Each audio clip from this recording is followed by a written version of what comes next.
because the right people make a big difference. You know, in that growth, I mean, we've had, I don't know if I should say, but, you know, some sexual harassment claims within the workforce and things like that. You know, these are things that you don't expect when you're just setting off. So yeah, we've had people who've maybe worked for 2 days before we've had to fire them because they've been absolute lunatics, or they've got rid of us because, you know, they realised it maybe wasn't how they thought it was. And I remember coming back from that holiday, I mentioned to an absolute shit show of a site, and one of the guys had taken one of the company vans and tried to run someone over with it and was now in prison. Welcome to Beyond the Fail, the podcast where we talk to leaders and entrepreneurs about their biggest business failures. We'll deep dive into how they overcame these setbacks, the lessons they learned from them, all to help you gain valuable insights. Failure is an essential part of the business journey, as well as being the key to success. So we're here to show you how to thrive from it. Anthony, welcome. I'm really excited to have you on. It's been a while since we caught each other in person. How are you today? Yeah, I'm good, thank you. Thank you for having me on, Jez. No, it's been a while. I think the last time I bumped into you, I think it was your own networking event up at Newcastle, was it? That was a long, long time ago.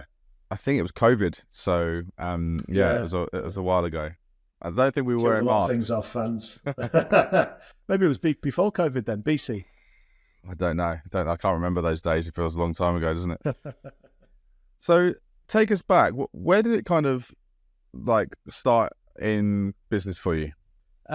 Business for me. So, I mean, it's been a relatively recent thing. I guess theoretically, I started business when I started investing in properties because, you know, we bought one or two in our own names, and then the tax regime has obviously started changing. So we realized we needed to be buying in a limited company. So by default, I guess I became a business owner at that point in growing our portfolio. So that would have been probably around 7-8 years ago now. Probably more like 8 because time flies, doesn't it? And it was a few years after that. So once I'd built up a little bit of a buffer from the portfolio income, it gave me that little bit of security to take the plunge into, I guess, proper business life and run my own architectural design firm. The timing of that wasn't brilliant. We just talked about COVID. I kind of took the plunge, left employment 3 weeks before the first lockdown. So it quickly went from optimism and enthusiasm to, oh my God, how am I going to keep the lights on at home? Obviously, timing of that, there was no... I didn't have any books for self-employed handouts that fortunately some people could get, and also I didn't have things like furlough because I could have had a very nice COVID, I guess, a lockdown, being paid what was it, 70-80% of your wage or something like that. I can't remember what it was now, but yeah, I stuffed all that off and went into business. And you couldn't go out of your house, you couldn't go into people's houses. So as my background and what I was doing was around property, I was pretty screwed. Yeah, certainly a baptism of fire, right? Yeah. Well, if you can pull yourself through that, you can pull yourself through anything, can't you? And what made you want to, start your own business? Looking back, stupidity. No. God, I guess it was just things I was reading. So I imagine, like a lot of people, book that kind of got my head thinking of doing things for myself was Rich Dad Poor Dad. Take it another level. Yeah. The amount of people I've spoken to where that's, the pennies dropped after reading that. And then one beyond that was the E-Myth. Was it Gerber or someone like that? Yeah, Michael Gerber. That was when I realized, I was working in a very small structural engineering design practice. And after reading that, I realized, it was a self-employed business. If the guy who was in charge, who was my stepdad, if he, for whatever reason, gave up or, banged his head, fell off a ladder, whatever, there was no business there. It wouldn't operate without him. So at that point, I realized I needed to start creating something for myself, really, so that I I could survive and carry on doing what I was doing. That's interesting. So was that I suppose the catalyst? Was there anything before that, had you ever any motivations or desires to start your own business when when you're teens or at school or anything? Because obviously, you became an architect, but that's obviously quite different to being a business owner. Yeah. Had I had my time again, I probably wouldn't have even done the architecture stuff because if I'm completely honest, it's slim pickings. So if there's one thing people want to save money on, it's their plans and things like that. The design aspect. My mate down the pub can do it for 50 quid, so why would I pay you thousands? So no, I guess back at school I was always quite entrepreneurial in a way. I was always sort of bringing sweets in and selling them, things like that. My dad, I think, was he run the social thing at work, so they'd put on days for families at the theatre, and you'd have these bags of sweets to give out, and I'd end up with like a big box of them when people hadn't used them, so I was taking them and flogging them at school for a couple of quid. If there was a trend on sweets, I don't know if you remember them bloody massive gobstoppers and all that kind of stuff back from school. If you could get a few of them on the way in and sell them to your mates for a couple of quid extra. So I guess I've always been a bit of a wheeler dealer from an early age. Where did that come from? I don't really know. God, I mean, I did have my great nan. She was in business, but she'd kind of packed all that in before before I was born. So she had like toy shops and hairdressers and stuff down in London. But all of that had been kind of sold, and she'd moved up to the country, up north, North Yorkshire. So unless it was just, I don't know, something in my blood from then. Business studies, I'd always quite enjoyed that at school when I was doing my GCSEs. So I don't know, maybe it's just one of those quirks, isn't it? Some people like poodles, some people like Selling sweets. Selling sweets, and some people, just get into business. Did she ever give you any business advice? No, I can't remember any. So no, I don't know where it all came from, really. So there's no. I was going to say that my mum more recently has said, she had a palm reading at some point in the past, and at that palm reading, she hadn't told me this until like more recently, but obviously this weird gypsy lady or whatever was reading the palms, tarot cards and whatever else, and said, your son's going to be in business one day. So she only told me that recently when I'd sort of launched a few businesses, but I don't know, maybe it was in the stars, maybe it was destiny, I don't know. So there was no influence from your kind of parents? No, so my dad was in the army, left, and he was a salesman. So I guess maybe seeing that aspect, the sales aspect, might have had an influence. My mum, she was a bit rich dad, poor dad in our house. My mum was a saver. My dad was a salesman. When he got his bonuses, he liked to go out and blow his cash. So I guess I probably liked what my dad was doing more than what my mum was doing. So yeah, I guess maybe that just gave me the drive to try and earn more, try and create more for myself. What was that? Was that the main driver? Was that the financial aspect? Yeah, I mean, enjoying yourself. That's completely changed, by the way, now, having built businesses and removing myself from a few at the moment. It is very much time is important to me at the moment. You create a monster and you kind of look back and what have I done this for? I want my time back. But no, at that point when you're a young kid and your dad's going out and blowing, a couple of £100 or thousands on speakers and hi-fis and nice cars and stuff like that, it does look attractive, doesn't it? Yeah, absolutely. You said something interesting earlier. If you had your time again, you wouldn't become an architect. Tell us about that. I just think it's quite a prestigious career, isn't it? Like people looking in from the outside, they always, oh God, you're an architect, you must be earning a lot of money, but it's a lot of work. What is it, 7 years or something like that to train and become sort of fully fledged. And just, from having a business and trying to employ people, I think what's misunderstood is, you can have a brilliant architect, but they don't appreciate the money aspects of some of the things they're doing, the time equals money thing. So I say just from my own dealings with clients, you try and give a premium product. Really, I can really save you money, but it's going to cost you this much. Oh, well, I'd rather just go with the cheap one, and then all the problems happen. So there is that aspect which does frustrate me. And then sort of more recently, I've got into a little bit more mentoring. And I won't mention names or anything like that, but there's been some architects or company leads in big architectural and design firms, AJ 100 type sort of scale. And they've been reaching out. Unfortunately, got knocked on the head, the Help to Grow scheme with the government just before it all sort of, I started mentoring with these people. But the similarities were the same. How do I get more out of my staff? How do I drive profitability? The margins are too small. So here's me with a little design firm. I think we probably had 5 or 6 people at our peak. Is experiencing the same issues as these, multinational, international companies who are winning work around the world. So all my problems are just compounded, I guess, into having more overheads, more trouble, more sleepless nights with these bigger firms. So yeah, it's just if the goal is money and security and that kind of thing, I guess from what I know now, there are easier ways of doing that. I think what you just said is an interesting insight, because I would say that that's obviously a really good example of something that you would see across all businesses, right?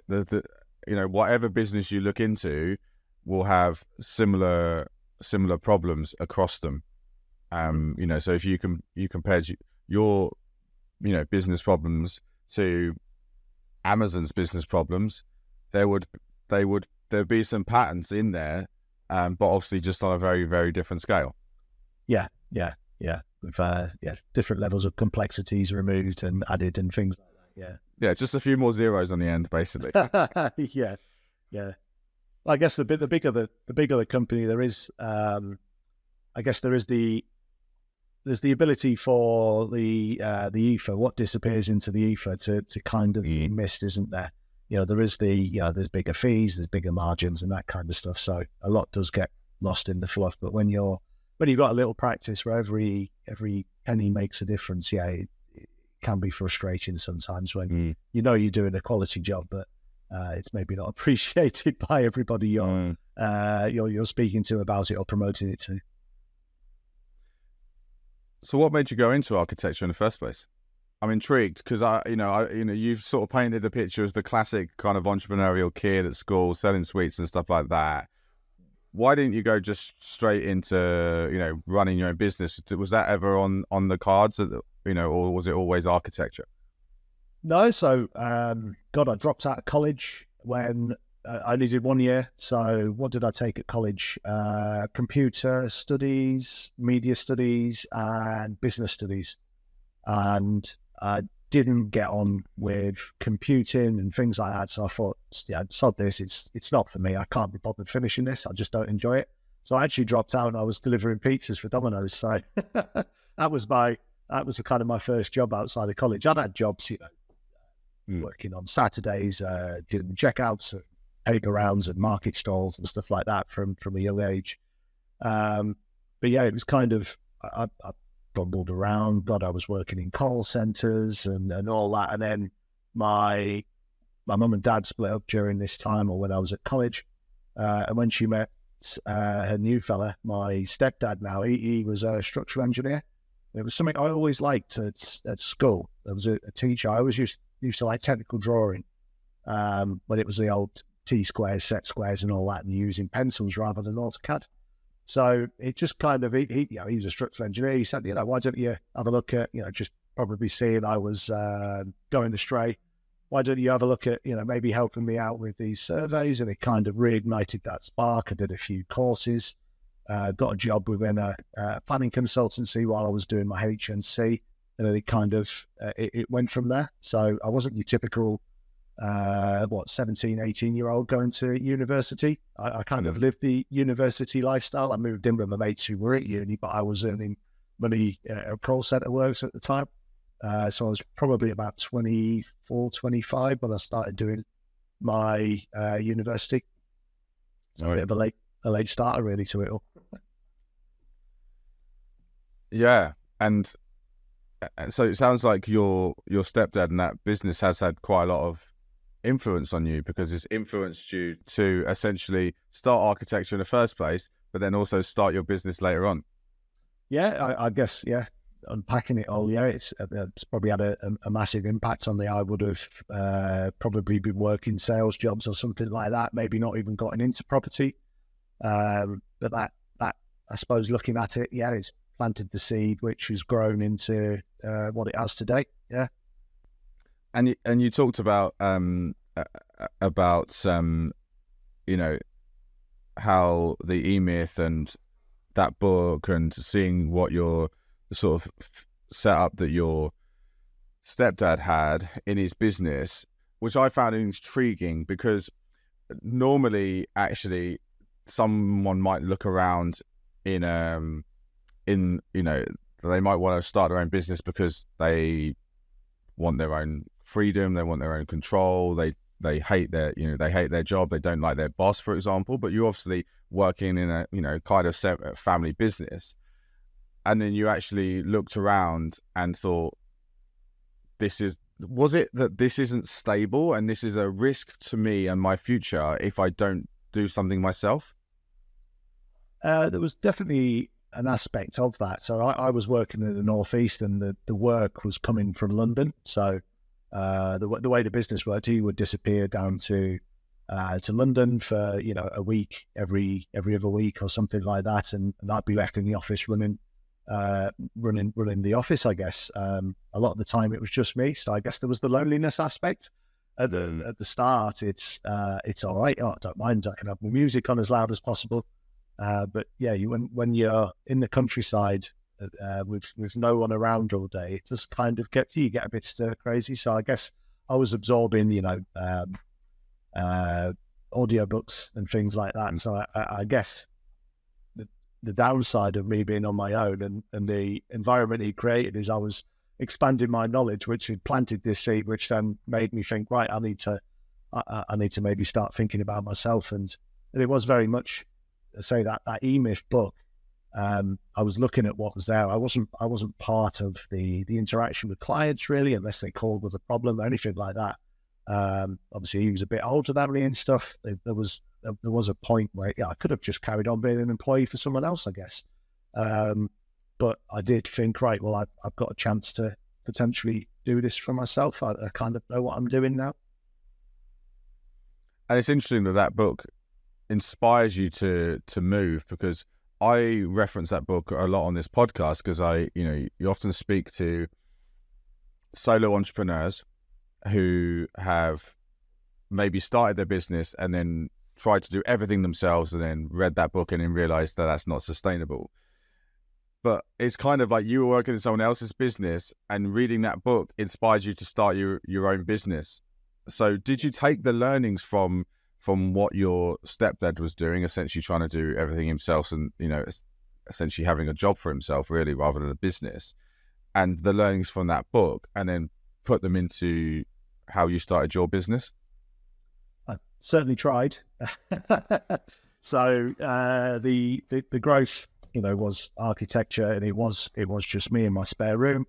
And like that book says, you end up being the marketing, you're the admin, you're this and that. You know, it's full time. You end up not doing the actual fee earning work, which obviously impacts what your business earns and you're earning and things like that. So I took on my first person, and then the second, and then it was like, right, well, I need admin, and that means I can just go out and work on the business or the marketing. Around a similar time, I guess, well, actually before I jumped into my own business, I think I'd started the property thing, our networking group as well. Sorry, I didn't really mention that before, did I? So that had started building my client base, I guess, my contact, people who needed advice. So again, that was bubbling away in the background while I was still not employed with him. I was working at Savills after that. for about 2.5 years. So it was while I was there, I was building that in the background so that I was able to jump ship. From the architecture, though, yeah, I tried to. Well, I don't do the drawing work anymore, so I have removed myself from the actual earning.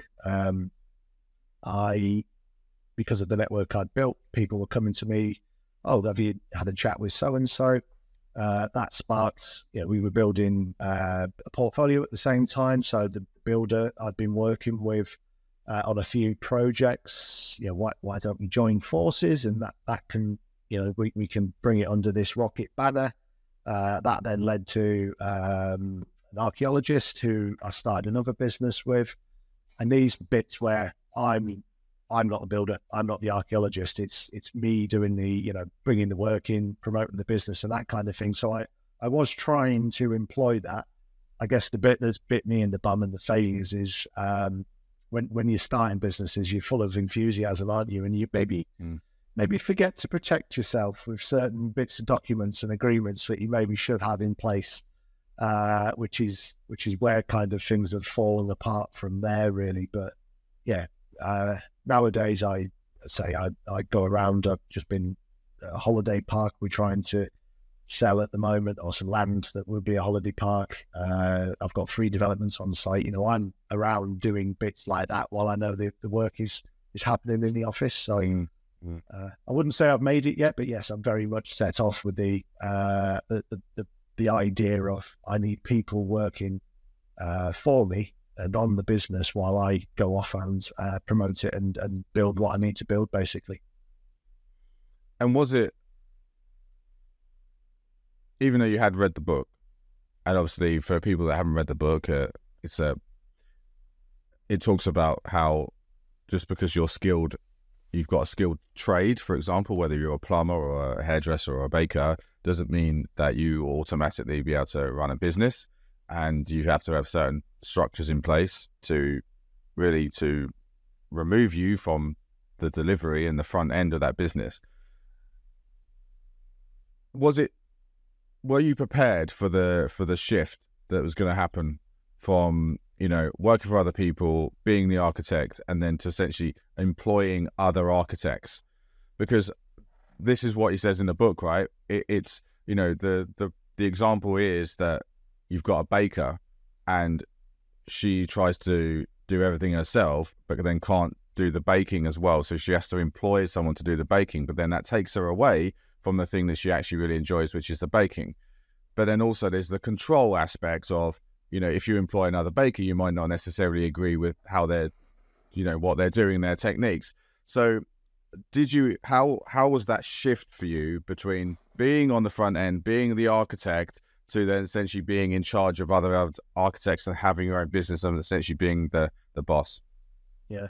So I guess it doesn't prepare you for that in the book because, as you've said there, you're used to doing your work. You could be amazing at it. You love what you do. But when you start adding people into the mix, you become a manager. So as you start taking people on, and the more people you take on, you get further and further removed from even the business that you've started, because you're adding levels of HR compliance and things like that. The amount of policies and things like this that you need to put in place to protect you and obviously your team as well. But ultimately, you've got to try and think about stopping yourself being exposed if someone does something wrong or somebody puts a claim in against you and things like that.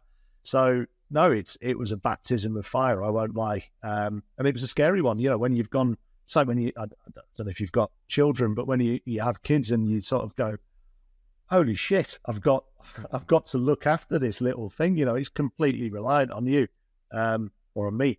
Obviously when you get employees, it's not so much that, but when it gets to the end of the month, depends who they are. Yeah. You've got a mouth to feed, haven't you? You've got to make sure that they're fed, they're paid. You've got to make sure that you've got the work coming in. You've got this, you've got that. So it is a massive shift, and I don't think maybe some people are cut out for it. Maybe even over 50% are maybe cut out for it, as I found with some of the people I partnered with. it can be tough trying to do the work and manage people. If you don't get your systems and processes set up as well, you're just creating more mouths to feed. You know, if you've got 5 or 6 people and all of the work comes through you, that's a hell of a, you know, you've got a wage roll of, you know, in excess of 10, 15, 20 grand a month. All of a sudden, that's quite a lot of work that you've got to bring in just to keep the lights on. So it's tough. I won't lie. It's you've definitely got to be prepared for some sacrifice and also to get kicked in the nuts quite a lot.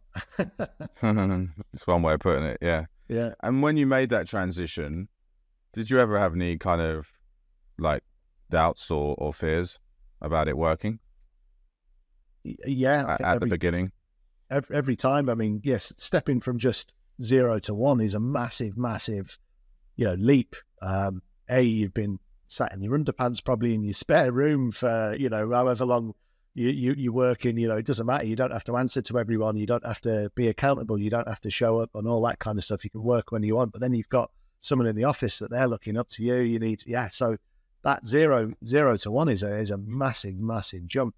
And then every time you add someone else in, so I say we got to myself and 2 fee earners, and then there was an admin, and it was like, oh Jesus, you know, have we got enough work to justify having someone who's not a fee earner? And then you get to, you know, you do that, and oh my God, this is amazing. Why didn't I get one before? And then you progress, and all of a sudden I've got a PA.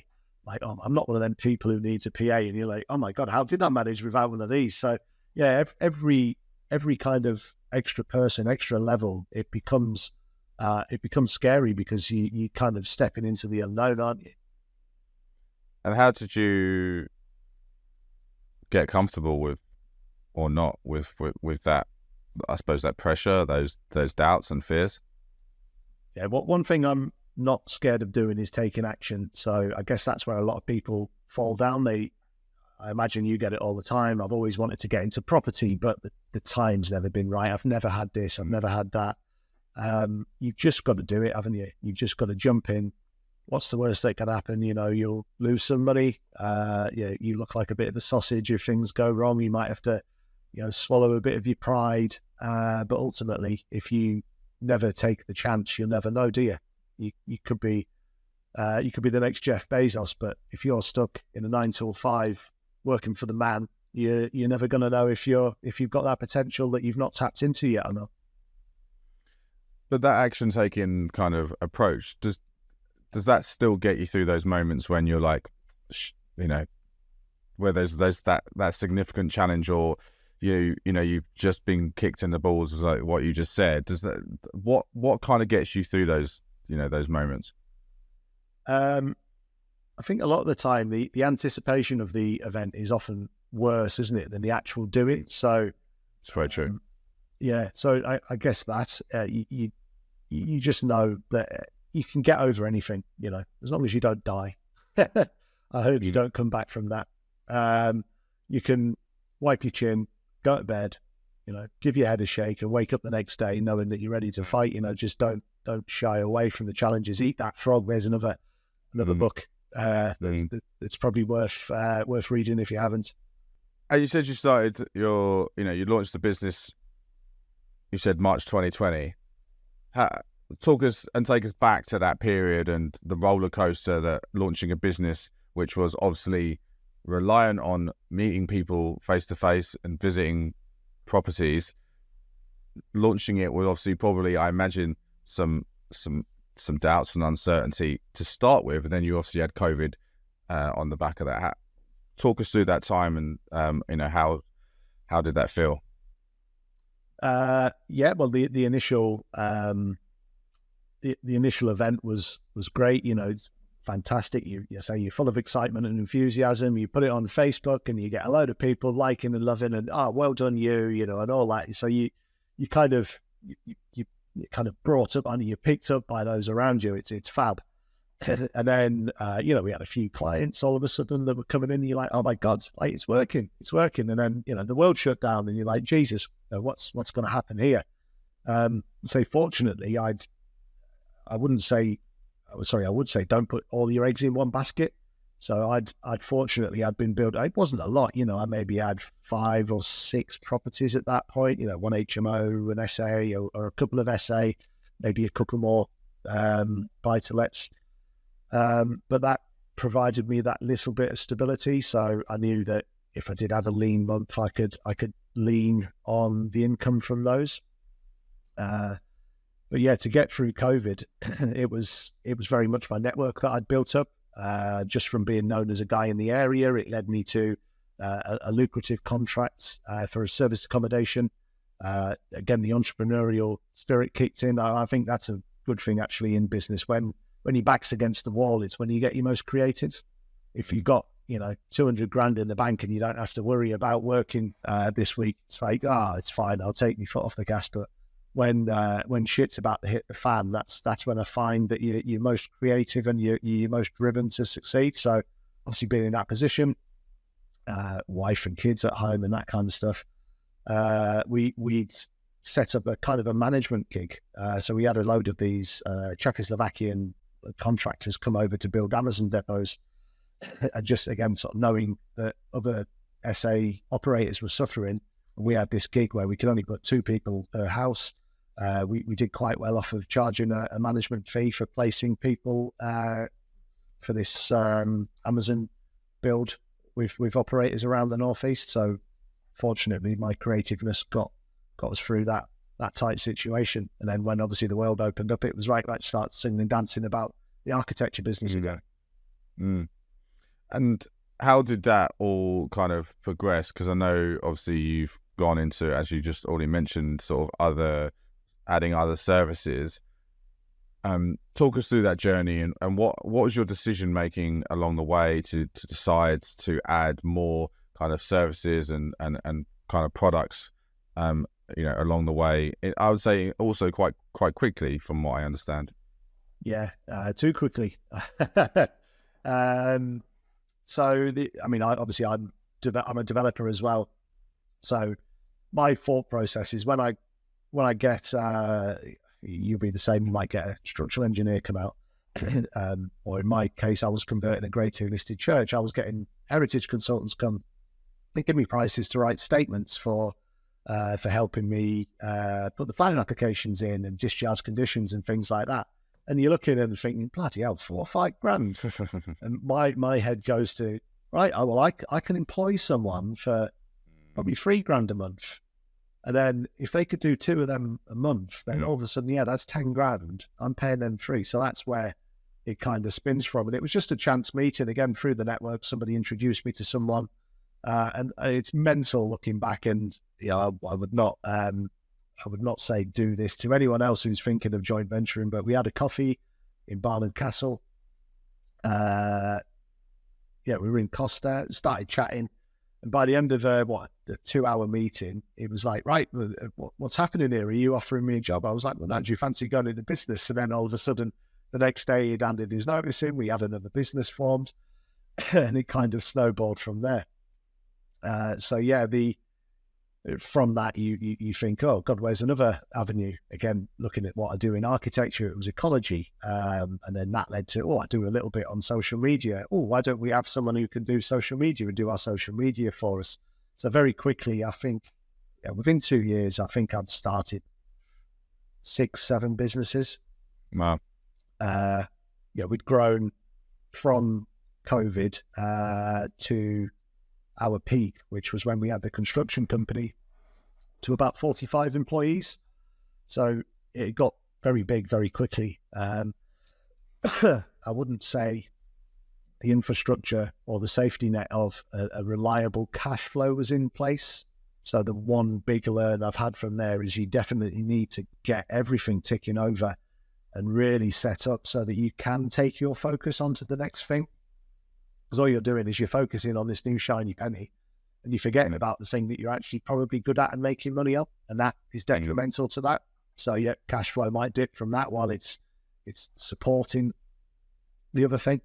And then if that takes 6 to 9 to 12 months to pick up, starting that many things, it is a very hungry beast to feed. Yeah, I mean that's a lot of, that is a lot of staff, and and I presume, obviously they were all doing different things, right? And they were all, I suppose, how many of those people were bringing in fees? I'd say probably most of them. I'd say at least 40. Right. Yeah. Right. But like you would sort of go there, you've got ecologists, you've got heritage consultants, you've got builders, you've got architects, you've got support staff. They all behave, and they all behave differently and all have different needs. So it's again, going back to people, it is complex. Certainly in business and property and life, you need to be very good at dealing with people. I think that's probably one of the most important things with dealing with business. Well, absolutely. And, ultimately the success of a business comes down to the quality of the people, I would say. Mm-hmm. So what is the sort of big failure point that you want to talk about today and share? I guess doing too much too soon. Feeling. You read all the books. They all say this. It's the same theme. Take your time, do things slowly, keep it simple, stupid. All of those analogies.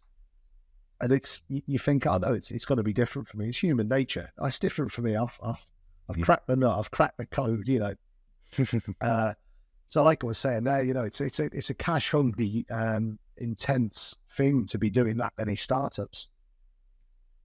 You've got, even if you just think about the logistics, the infrastructure and things like that, you've got a new laptop every time someone starts, or computer, you got a new desk, and blah, blah, blah, blah, blah. If they're a fee earner, they might take a month, 2 months to get, the feet under the table and start doing work that's actually paying for their wages. So yeah, it's a very expensive thing. I remember listening to, I don't know if you know John Paul, he used to own Castle Dean. No, but he does a lot. He makes a lot of sense. Talks about business and systemization, and he's always said it's better to buy an existing business. You can often buy them for peanuts, or do earn-outs where the revenue brought in, pays the existing owners out and things like that. And I've always done startups, but I think looking back, I think that potentially could be a wiser thing to do. Find a business that already has people, it's already generating income. It maybe just needs a breath of fresh air breathing through it to reignite the spark in the employees, or just a slight tweak to get it operating properly.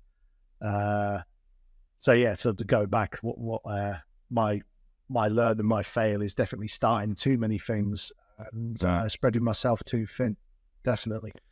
Because I reached out to you after I saw a post of yours on LinkedIn about you, and it was I don't see many people do this, and obviously, in some ways it's very much on the ethos of this podcast.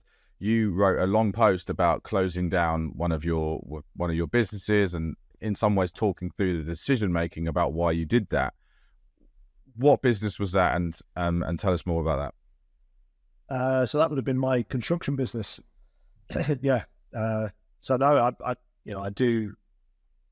I mean, it's not a nice thing, is it, to admit you've failed?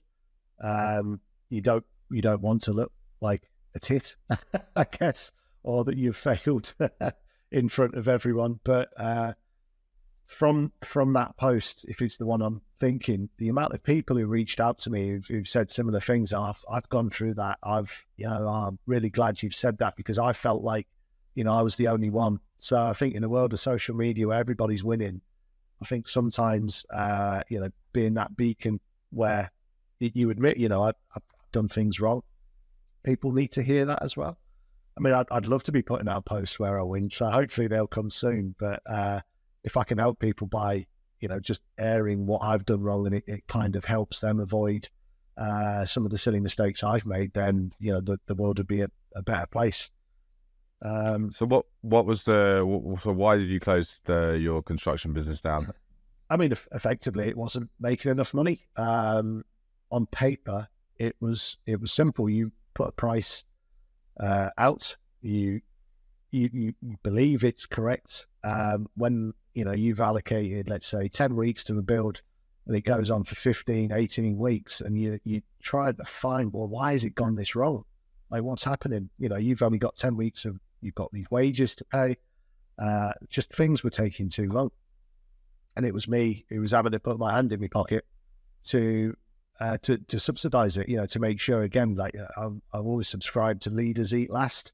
Well, that's fine, and I don't mind doing that. But when it's happening month in, month out, and, you know, it's detrimental to whatever else you're doing or your own personal life, you've got to make a decision at some point. You're just throwing good money after bad, aren't you? So that ultimately is what was happening. The standard of work that I would pride myself on, it wasn't being delivered for clients. Work was taking too long, and I didn't trust who I had working for me as well. So I had to make a hard decision. It's not been a cheap one, but it just, I had to pull the plug at some point. And I'm glad I did it then. I just wish I'd done it sooner. That's ultimately what it came down to. How long was that business running? Well, it's still running. So there's a story there for you. I won't go into names and stuff, but the business is still a business on Company's House because I've lost contact. My business partner, the 50% owner of the business, won't speak to me. So I'm struggling to get hold of him to sign paperwork and actually close the business, you know, get some of the debts paid and things like that the business had accumulated. He's kind of put his fingers in the ears and disappeared. So I guess the business was trading for around 18 months, maybe 2 years tops, before it was, nearly 2 years before we made the decision to close it. And why did you start that business? Like I mentioned earlier, so the guy I'd worked with on a few of our own development, like just buy-to-let refurbs, HMO refurbs, nice guy, you know, did like him, we got on well. And obviously he'd seen this journey I was on, the recognition I was getting through, you know, the property thing. I guess I might have looked like a bit of a success. I've heard an analogy recently with Jimmy Carr. I've been saying this a lot recently, but people are jealous of that person they see on stage, but not how they got there. They're not jealous of the journey to get there. So I think where I've come unstuck recently is I've had this little bit of success and I built these businesses. People could maybe sidestep some of the, you know, the stuff you don't see, the late nights, the delayed gratification, the money that goes into it. Maybe they thought they could sidestep that, and then when it wasn't happening, it wasn't working as it should have, or wasn't making as much money. They've kind of parted ways and left me because my reputation, it was this, that the Rocket brand was me. And even I'm pulling away from it now because I want to try and keep myself sane and keep my reputation in place. So you saw it as I suppose, another addition to the rest of the services that you were providing. You saw like an opportunity, and it made sense. I mean, I had obviously architectural clients coming to me. I deal with a lot of property developers and investors. Yep. It was a natural progression. I had this vision of this like end-to-end service where I meet someone at a networking event. We can carve your deal up. We can even find your deal, maybe, you know, similar to what you guys do. And then we can take it through the build process. So I guess if you think of it for a business, you've got all of those touch points. You've got all of those opportunities to make money as well. And that's what it's about, isn't it? That's not sugarcoat it. Business is about making money. So it was part of that. I'd say I had this romantic vision in my head of being able to sort of meet someone, find them something and deliver them the finished product and everybody's happy. This kind of whole hands-off property service. And yeah, just obviously, as I said before, just the work we were doing, the architecture, we were bringing the clients in to construction. Obviously, we'd had a good relationship with them when the architectural process got them the planning and all of that kind of stuff. And then it just wasn't being delivered at the construction end. And that was, again, you know, I don't want to sound like I'm slacking that off or anything like that, but it just wasn't to the quality. I had a few difficult conversations with clients about what was happening, what hadn't been done, the money and all of that kind of stuff. And these are people from my network.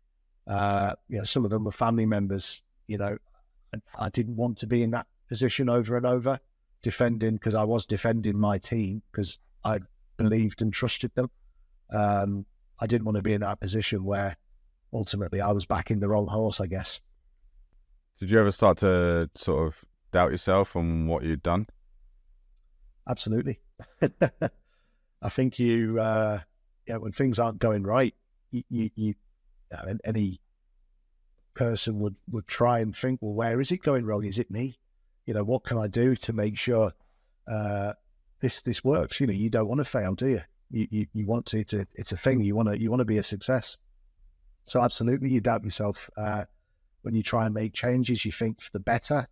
When bringing in project managers, we were doing this, we were doing that. We were bringing in skilled people, and the skilled people were leaving. The project managers weren't really delivering what we would hoped. You think, well, what is it? Is it me? What am I doing? Is it all because of me? So yeah, I've definitely had those arguments and conversations with myself a few times over the past few years, because when it happens over and over, like, yeah, is it me? Am I the thing that's not changing? So yeah, it can get quite dark sometimes. And what was the lowest point of that? What was the lowest point? I mean, to be honest, it's been recent. I won't lie. I've literally last week I'm pulling myself away from a couple of the businesses.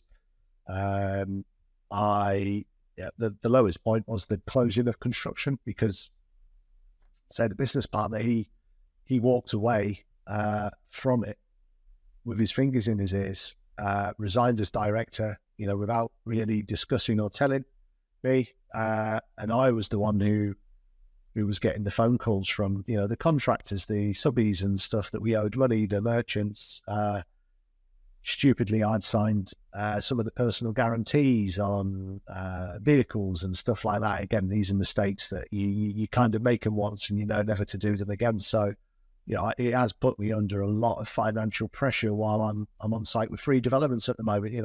Money has been very, very tight recently. I've had to have some difficult conversations, and fortunately, my wife is very trusting and believes we'll get through it. She has faith in me. But yeah, it's been tough. I've learned a lot about myself and how to deal with money when you need to be worried about certain letters that come through your door, and when you maybe can think, right, well, that's why I've started a limited company, because the liability is limited at that point.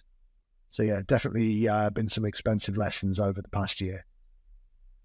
Sounds quite raw still, because obviously it's still quite new. It's still happening. Yeah. So I say I've still not closed or exited the construction business. So it is still on my mind, and yeah, hopefully it'll get put to bed soon.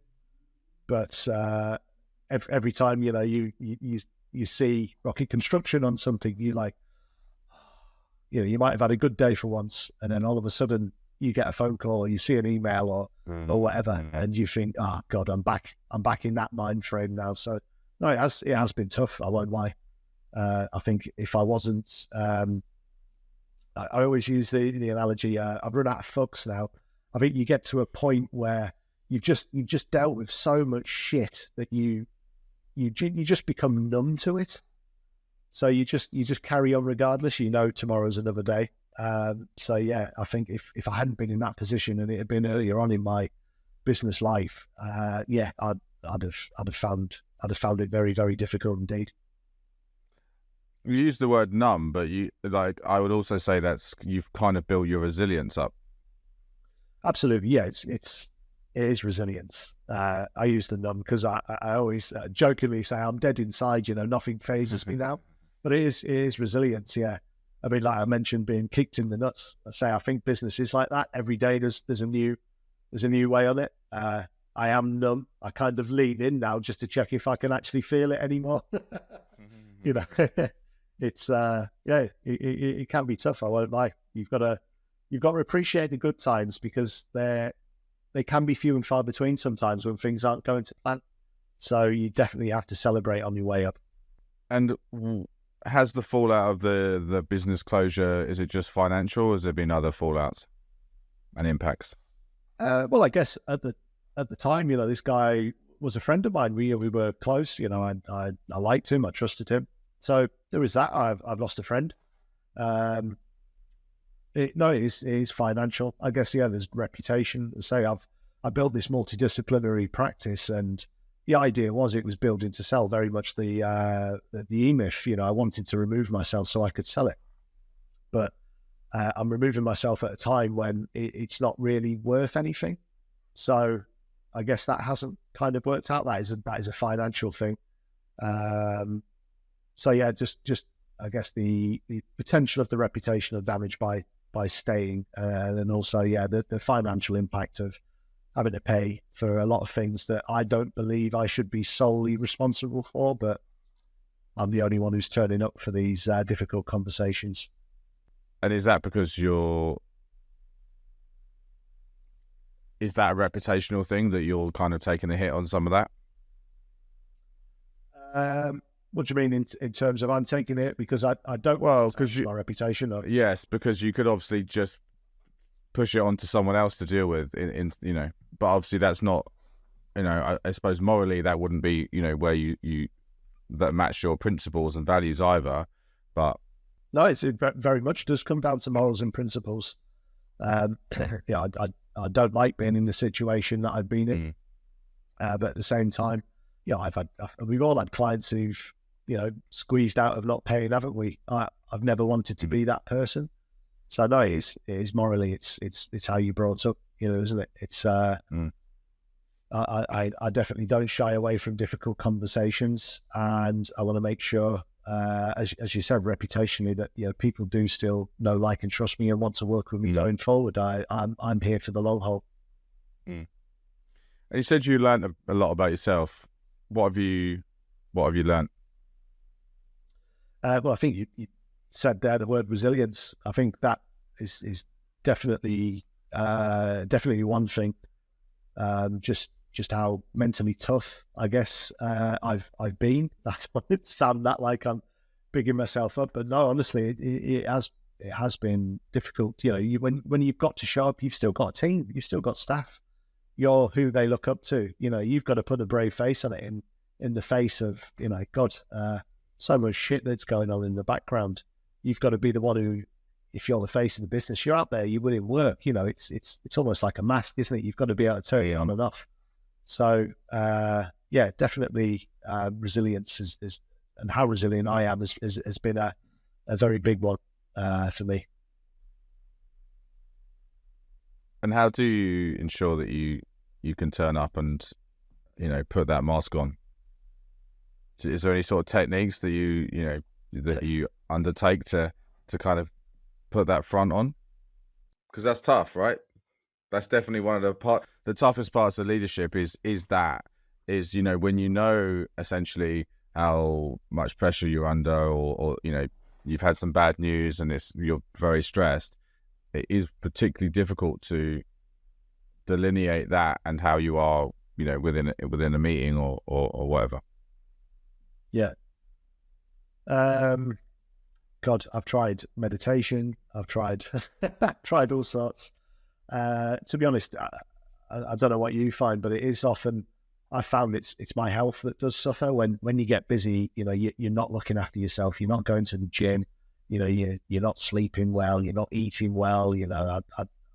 One thing I did do actually was stop drinking for 2 years, and that was when I did start cracking on with these businesses. So I don't know if I wouldn't say it's necessarily to do with that, but I think that has played a big part in it. Maybe just having a clear head, not being, hungover or foggy every morning.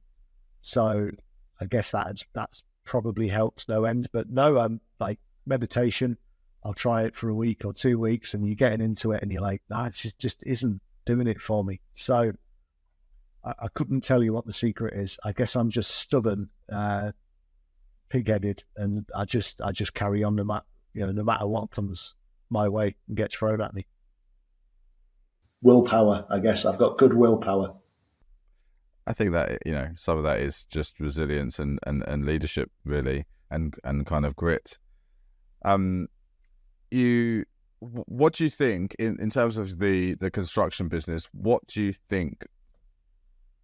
Why didn't it work? What was, is there something you can pinpoint that you would have done differently in that business, the reason it didn't work? I mean, I don't want to get into blaming other people. But when I look back at the projects that we'd been working on together, there was always something go wrong, and you just think, it'll be all right. It'll be all right. So I guess had I listened to my gut earlier on, I should have realized that maybe this person wasn't ready to be a leader also. At the end of the day, I'm putting my faith in them delivering projects and leading people on site, where I'm bringing the business in and making sure things are happening behind the scenes. When people were leaving, one guy left his WhatsApps open on his computer. I maybe shouldn't say this, but on our company computer, left his WhatsApps on, and there was a lot of comments on there about the other person. Not very nice things either, to be honest. So that was when, you mentioned about when do you start doubting yourself and questioning yourself. I guess at that point I was like, what have I done? I've put my faith and trust in this person, and obviously I'm being led down the garden path as well. Maybe I'm being lied to. What I believe I'm being told by your partner isn't maybe happening. So I guess,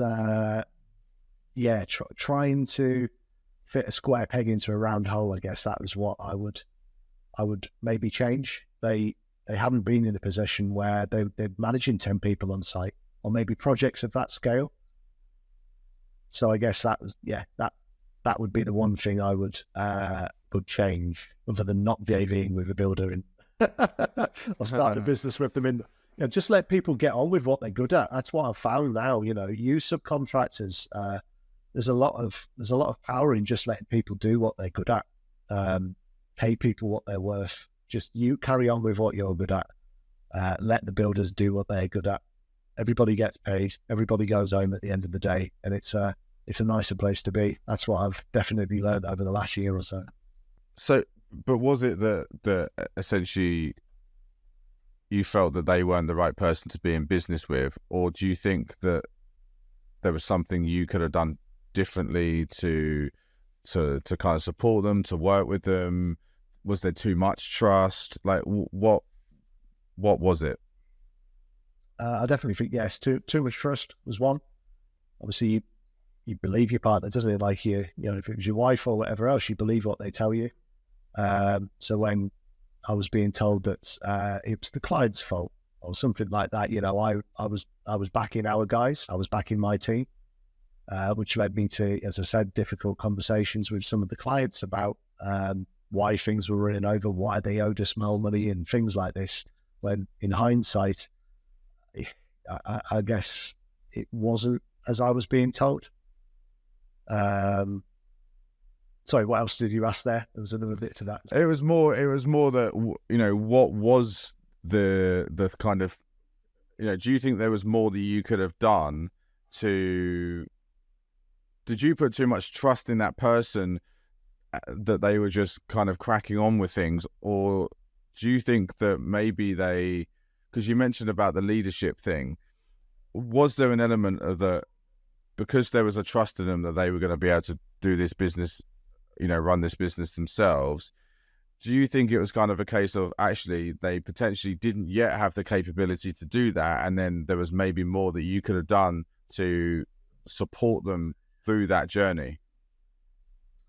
Yeah, I guess then holding my hands up, I've got to take some of the blame for this. And I'm not shying away from that. I own 50% of the business. So yeah, at the end of the day, I'm not a builder. So I couldn't physically do the building bit, but I was trying to keep morale there. My element of what I was meant to do was make sure the work was coming in, which was happening. The information that was being passed, I thought was enough. God, what could I mean, as I say, I tried bringing in project managers to help in the passage of information between client and us and the build team. I tried bringing in more skilled people. I don't know. I don't know if I could have done too much more, really, other than completely removing them from site and just have a bigger team, I guess, a more experienced team. I guess it comes down to experience. I'd never had experience of running a building company, and we didn't have the experience on site that I thought we did in order to deliver the product that I was hoping for. So lack of experience, I guess, is the main killer of that business. And you talked about people earlier, and then when you had 45 people under you and the kind of different needs of them, and I can imagine that, because the way that you're having to nurture your architects or your sort of surveyors is going to be very difficult. Very different to the way that you might have to nurture your guys on site. What was your kind of approach there? Well, I always try and play it straight with everyone I meet, everyone I work with. I am who I am. I don't think I change. How I present myself to people and how I behave with people. So I try and be fair in that respect. But no, like you mentioned there, I noticed the mentality of, I guess it's at all industries, but certainly in builders, it was very much how can I get out of doing something. I think when you're on the books, that carrot dangled of I'll get something done quicker because it'll make me more money is removed. So and this is where it kind of fell apart. There's no motivation. We were struggling with motivation to get things finished on time and on budget, because at the end of the day, they were getting paid on the end of the month regardless of their performance. So I guess that comes down to experience as a leader. I think I'm being able to motivate my architecture team, my interior design team. They're fab. I can trust them to get on with what they do. It kind of works well. That, I guess, didn't translate that element of trust and letting people run with what I thought they needed was, not me looking over their shoulder and picking holes, that micromanagement kind of thing. So I guess maybe that was it. It just needed a bigger stick. And and I think, that's tough. It's definitely a tough thing to have to manage that many people and with all different kind of needs. So looking back, what do you think the biggest mistake you made was? In all of this, it was doing too much too soon. I have to admit, the shiny penny. Just because something seems to be working for a few months doesn't mean it's going to necessarily work longer term when you add seasonality and things like that. So I guess maybe I ran with the idea of the E-Myth too soon, thinking, I'll engage what I've read there into everything I've done and it can work. I partnered with people who were doing the specialism, but it just did not. Well, we grew too quickly. I suppose that's the easiest way of saying it. Yeah, rather than getting the systems and processes in place and then growing steadily as and when it's working. To go from one builder to a team of 5, and then take on bigger projects, and then go to a team of 10 or 12. Again, I'm saying the other guy wasn't maybe the leader, but I guess I've got to hold my hands up and think, well, have I forced him into a position he wasn't really wanting and wasn't really expecting to get into? The lure of multi-million-pound projects. And that was it. We built in very, very quickly, and just my projects and projects that our architectural firm could pass across. We built a construction company that was, turning over £1 million a year.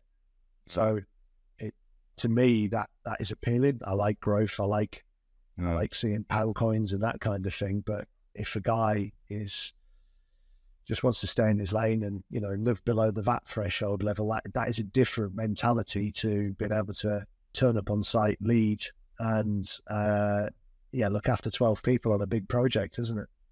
You mentioned something there. You said that you were, you like growth and you like seeing maybe I think you said the pounds on the screen or something. And that reminded me of something that you said earlier around, seeing your dad, in the sales position and seeing him, bring in the kind of money. And it also kind of made me think of you selling the sweets kind of thing. Is there something there that you're kind of, I don't know, like attracted by that light or something, the money, and that's sort of that's led to some of this kind of this very quick growth? I think, yeah. I mean, again, you set goals for yourself, don't you? You try and hit those. I guess I am quite driven. So when I got into business and started property, my own goal for my income was £1,000 a day, every day of the year. So I guess it was that desire to hit that at that time. It was it's silly. I mean, I'd love to get there. I'm sure I will one day, but to do that in a year or 2 years from a standing start, or just after COVID, it was maybe a little too unrealistic, let's say. So I think I've gone full circle with what I want to say. I built up this thing. It became a mess. It became a headache. I'm still untangling the mess as well. I've flipped around now, and I think a lot of people have done this with when I'm talking to business owners who everybody's gone through failure, everybody's nearly been bankrupt and all this kind of stuff. It's when they look back, they wanted it. They wanted more and more and more and more. And when they got there, it's like, I just wish I'd had more time. I can't spend time with the kids. I can't go on holidays when I want to. I can't do this. So I very, very much, having created what I have, I've definitely reset what I want for myself. And it is all about time and freedom now. So I guess it's a good thing that it happened, because maybe sometimes that might take 10 years to get to that position where you're like, I just want to buy my time back. So I've done that in 2 years, I guess, so I can reset what I want to be doing for the next decade and achieve that freedom, I guess, a lot sooner. But that's super interesting, because essentially trying to achieve that freedom is firstly Rich Dad Poor Dad, and also what the E-Myth says, right? That book is essentially about setting yourself a business up so you do have the freedom. And obviously you were influenced by that book. So were you not on that journey to actually achieve that and take yourself out of the business, therefore giving you the freedom that you kind of wanted? Yeah, I guess it's just what the freedom looks like, isn't it, that's changed. So yeah, it's still very much working towards that goal. I just realized you don't need what I was building in order to do that. So it sounds like, I mean, it's interesting. I think that you have kind of gone full circle, and I think an interesting question, because a lot of entrepreneurs have it, right? They always want more than what they've got at the moment. So every sort of level that they go up, they're never satisfied. And so it sounds like you've kind of been on that journey as well, right? One business wasn't enough. You wanted 2, 3, 4. You kept on going. I suppose, what drove you to keep on going? And then what was the feeling at each stage when you achieved it? And what then led you to go, no, I want more. I want the next thing? I'll be honest, it's probably greed, isn't it? And the inability to say no. Opportunities were coming along, and you think, I can't say no to that. So you would say yes, and I'll deal with the problem afterwards. So I guess it was my sticky fingers, just hindsight. I should have said no and just done it a lot slower. Things could have and probably would have turned out a lot different. Was there any point, because you also talked earlier about celebrating wins, right? And celebrating the successes along the way. Did you ever do that when you hit those key milestones within your businesses? Or was it always looking at the next thing? So say if you'd hit a key milestone, it was never celebrating that key milestone. It was always, well, no, we need to get to the next milestone now. Did you ever take a step back at any point and sort of think, let's celebrate this this is important? Yeah, no, I wouldn't say I really have. Every penny I've earned has gone back into building something, and whether it's a property development or it was going back into the businesses to support the next thing. So no, I'm saying that now. Do as I say, not as I do. Definitely. Yeah. I want to be able to look back and remember the good times as well, which, as I say, have been few and far between over certainly the past year. There have been good moments, when something does work, when you're at an awards and people recognise you, or someone comes up to you. And I remember, where was I? I'd been to an awards ceremony in Barnard Castle, and we just giving some bloody hats away, some what do you call them, bobble hats or something like that. And I was in Redcar the next day, and I saw someone walking along the beachfront with our branding on, and I was like, oh my god, that was amazing. So like, in a way, that was celebrating. It's like, oh my god, like I've got people actually wearing my brand. So there's like little things like that, I guess. But no, there's certainly been no lavish spends yet or anything like that. I've had a holiday once in 4 years. Really? Yeah. No, I'm telling a lie. I've had one good holiday, one good 2-weeker, and a couple of weeks here and there, but certainly nothing you would expect from being a success. The round the world trips or the yacht or anything like that. Yes. Do you think that if you had taken things more slowly, that you could have achieved what you kind of set out to do originally, which was to give yourself more kind of, security and control, and essentially do what I suppose it sounds like you're trying to do now, which is give yourself a little bit more time freedom and not be so involved in kind of the business? Do you think that would have happened if you had taken things a bit slower?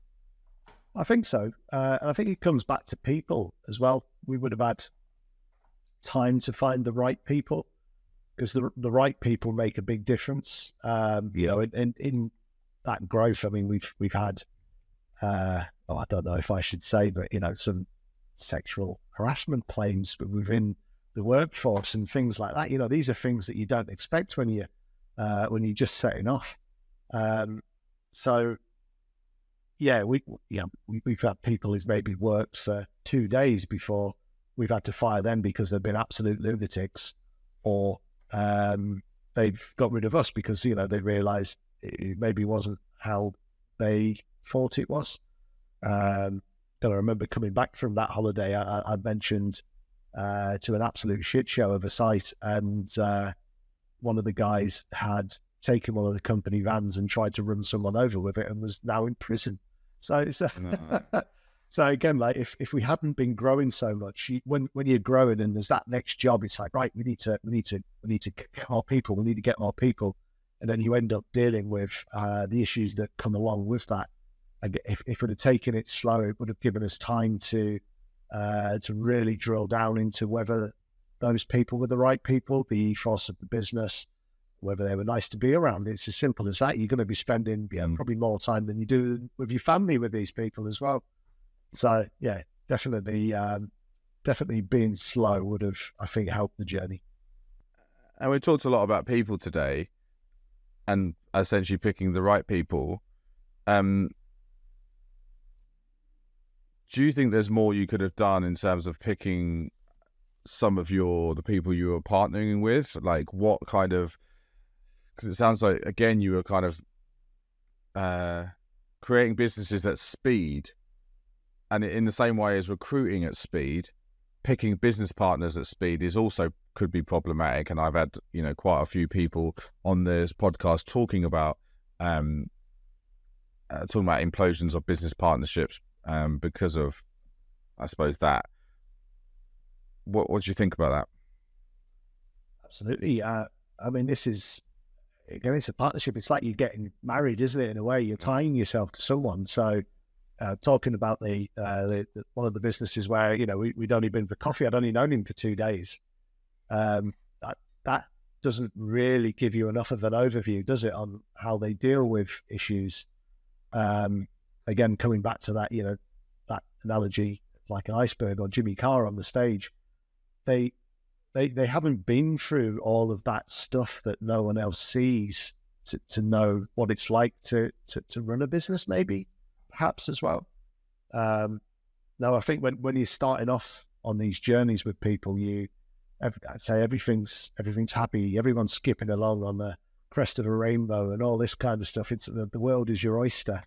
You don't know how they're going to behave when things don't go to plan, when you do have a disagreement, and maybe you haven't got some of the things that you should be protecting yourself and other people with. You haven't got them in place as well. So definitely things like shareholders agreements, very simple bits of kit. When you think you know and trust someone, you maybe don't put these things in place, and it's only when the shit hits the fan that you realise what you've done, what you've left yourself open to in terms of liabilities, and just how maybe people perceive how it should be done when things are closing down or things need to be decided.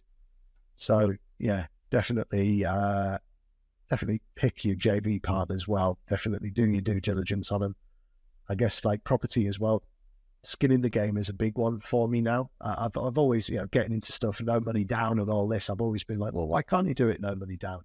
It definitely does have an impact on your thought process and decision making when you've got something to lose. When somebody has nothing to lose, they can just put their fingers in the ears and walk away. And that is what happened with one of my business partners. I'm the one who's got a portfolio of properties. I've got a reputation. I've got all this to protect. So it's a lot more important that I see things through properly. Whereas they can just sail off into the sunset and not have to worry about the shit that has been left behind. So in terms of advice then to people that are looking to, start a business with someone, joint venture with someone, what advice would you give to them? Definitely shareholders agreements, JV partnership agreements, all of that kind of stuff, because that will bring out a little bit of the stuff that maybe, a lot of the awkward conversations that maybe don't get discussed in these, when you're having a pint down the pub and this new idea, this new thing's formed. So, what happens if, what are you expecting from the JV? How much are you expecting to make on a monthly basis? All of that kind of stuff. If you go in blindly, there's a lot of things that get assumed. There's another one: never assume. Always read the small print as well. That's definitely called me out a few times when you're just signing things. Yeah, don't worry, it will be fine. And then obviously when things aren't fine and you're left holding the baby, it's not too good. And what about length of time that, length of time that you feel that you should know someone before going into business with them as well? I mean, is there an optimum there, or can it be, is there a way of shortcutting some of the getting to know you process through some of these exercises and paperwork? No, I mean, God, one of my business partners I've known since college, and, we get on well as friends and things like that. But still, we have disagreements. He has one outlook on life, I have another. The builder example, I'd known him for probably 3 years before we did something. You think that would be enough time to really get a feel for someone? And then what I'd known for 2 days, it was like a one-night stand, I guess. So no, I wouldn't say there is an optimum time. It's just very much about having the awkward questions as soon as you can, just so you really get an understanding of what each other's values are, ethics, and what everybody wants out of something. It has to be fair on everyone as well. So if there is disagreements at the outset, that probably isn't going to change. There's always going to be that resentment that someone isn't maybe contributing enough, someone isn't doing as much as the other. So you need to really get that stuff out in the open, air your dirty laundry as soon as you can. Otherwise, you're just jumping into bed with someone that you're basically not going to like long term. Yeah, it's definitely difficult. I've also heard or seen some advice about undertaking some kind of like questionnaire, and both business partners doing it, and it's kind of like a values exercise a little bit, to just to make sure there's some alignment around that, and then you can you discuss the kind of questions there. Given how many, go on. I was going to say, no, that's very, very, very good idea. And honestly, it's weird. People assume that everybody's on the same wavelength, and it just is not the case. You want one person. Everybody thinks of business or life or everything differently. So you definitely need to. If you have a questionnaire, it's the very awkward questions. What happens if you die tomorrow? What happens if I want to sell up? What happens if it's not working for me and I need to move away? All of that stuff, it kind of just gets assumed that everything will work out rosy, and it never happens like that unless it's written down in paper and you've had that discussion up front. So no, it's a great idea. Given how many businesses you have started, and we kind of talked about it on the flip side of, there's lots of people out there who don't take action, probably because they might be scared of failure. What advice would you give to them? The first thing I would say is there is absolutely no shame or, no shame at all in not doing it. If, it isn't for everyone. Like it can be very, very tough. You have to be tough to get up every day when things aren't working, and then, put on your brave face to go out and meet clients, make sure the staff seem to believe that everything's rosy and that kind of thing. So if you're on a good wage in an all right job, then maybe just keep at that, because you need to go backwards before you go forwards as well. So if you're earning 100 grand in a job, it will probably be quite difficult for you to take that same wage when you're just starting a business. So there is that delayed gratification that I think some people maybe don't realize. There is no shame in it. And then the other thing is just do all the research you can. That there is never the right time to do something, but the more networking has been a big one for me. The more people who know you, who like you as a person, they're going to believe in you as a business as well. So definitely build your network, whether that's social media, it's in person, all of that kind of stuff. Get that built in the background. I mean, because that has value to an employer as well. If you're, so if I was working for you and I said, oh, I've got 5,000 followers on LinkedIn, you can leverage that as an employer as well. So you can build it up in the background while you're employed, and then use that and leverage that when you start in your own business as well. Yeah, that's good advice. So, final question. If you could go back in time and erase these challenges and you having to shut down that construction company, would you do it? Would I do it again? Would you just if I could go back in time? Sorry. Would you basically go back in time and erase that failure from happening? So in this world, the construction company is still running. Would I? No, I guess.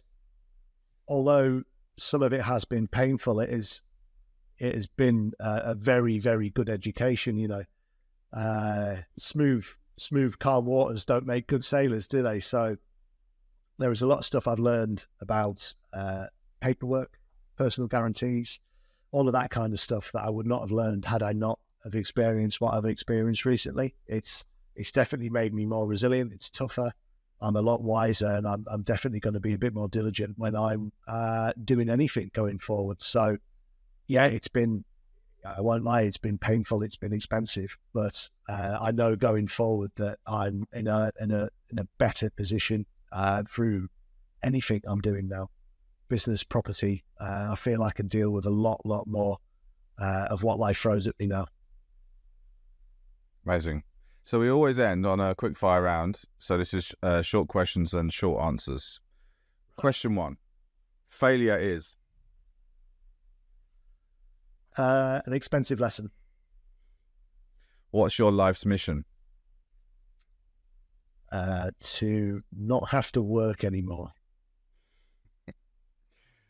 What's one piece of advice you'd want to give to other people on your deathbed? Value your time. You can't get more of that. Money you can earn more of. You cannot buy back your time. What's one habit that keeps you resilient? Oh, God. What's one habit that makes me resilient? A habit, God. I guess it's more a trait. I guess I'm just contrarianism, I guess. When people tell me I can't do something, I like to try and prove them wrong. If you could be immortal and live forever, would you take it? Definitely. Why is that? Why is that? You can start more businesses. Yeah, I could start more. I'd maybe just get the ones I have right. That would give me enough time to definitely get the systems in place. But no, I mean, God, imagine starting again with what you know now, as a 16-year-old. I mean, that would be a powerful thing, wouldn't it? So if you never aged a day, I'm assuming that we never age. Otherwise, yeah, you'd look like got a donkey's bollock, wouldn't you, by the time you were 500, I'd imagine. Yeah, it'd be amazing, wouldn't it? The things you'd know.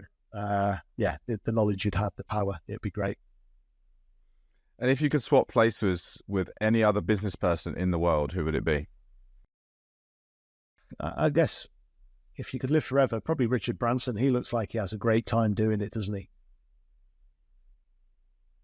I think what he does, he obviously enjoys what he does on a daily basis. And obviously if everyone has the same 24 hours in the day, if he can do it, then you've got no excuse, have you?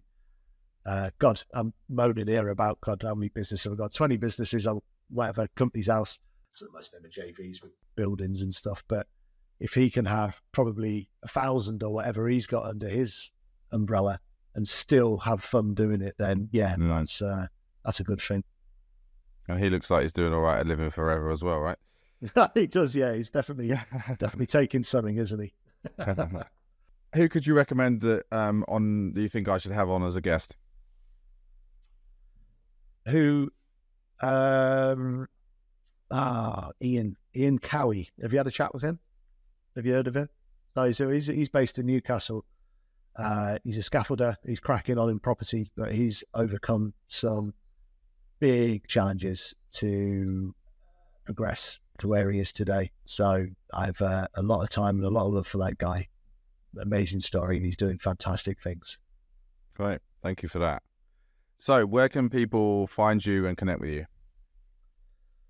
Well, people, if you'd love to follow me, I hope you've enjoyed that anyway, if you've managed to keep through to the end. But if you look at me on LinkedIn, obviously Anthony Boyce, Instagram, again, Anthony Boyce, all of the socials, Anthony Boyce, that will get you to me. Great. I'll put that in the show notes. So thanks so much for being here and for such, I would say, quite brutal and vulnerable honesty at times today. So really appreciate you. I've held it together, Jez. Well done. But no, thank you for your honesty. I think it's really refreshing to hear all of that and for you to talk about it so openly. So yeah, really appreciate that. No, you're welcome. Thank you for inviting me on. And I really hope I help someone who's having similar issues. That's the goal of all this, isn't it? You definitely have. So thanks again. Thank you very much.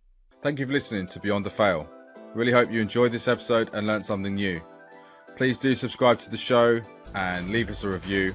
It really does help us to grow and to reach more people.